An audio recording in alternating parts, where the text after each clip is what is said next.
Indian എംബസിക്ക് കീഴിലുള്ള Jeddah international Indian സ്കൂളിൽ നിന്നും 12ാം ക്ലാസ് പഠനം പൂർത്തിയാക്കിയ വിദ്യാർത്ഥികളുടെ ഗ്രാജുവേഷൻ ചടങ്ങ് സംഘടിപ്പിച്ചു.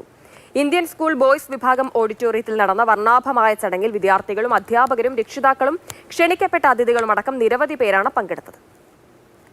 ജിദ്ദയിലെ റിഹാബ് ഡിസ്ട്രിക്റ്റിലുള്ള ഇന്ത്യൻ സ്കൂൾ ഓഡിറ്റോറിയത്തിൽ നടന്ന ചടങ്ങിൽ കോൺസുൽ ജനറൽ ഫഹദ് മുഹമ്മദ് അഹമ്മദ് ഖാനും പത്നി ഫഹ്മിന ഖാനും മുഖ്യാതിഥികളായിരുന്നു. 12ാം ക്ലാസ് പഠനം പൂർത്തിയാക്കിയ വിദ്യാർത്ഥികൾക്കുള്ള സർട്ടിഫിക്കറ്റ് വിതരണം കോൺസുൽ ജനറലിന്റെ പത്നി MSc chairman doctor Muhammad Aslam Khan, Syed Naeemuddin Muhammad Rashid, Fadil Ahmed Palayat, doctor Sabina Kotta, doctor Muhammad Arif Khan എന്നിവർ നിർവഹിച്ചു.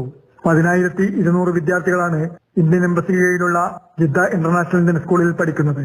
ഇതിൽ 12ാം ക്ലാസ് പൂർത്തിയാക്കിയവരിൽ 254 ആൺകുട്ടികളും 300 പെൺകുട്ടികളുമാണ് സർട്ടിഫിക്കറ്റ് കൈപ്പറ്റിയത്.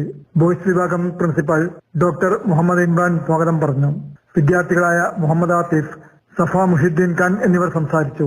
വിദ്യാർത്ഥികളുടെ ഗ്രൂപ്പ് ഫോട്ടോ ചടങ്ങും നടന്നു. Jafar Ali Palakkode, Mathrubhumi news, Jeddah.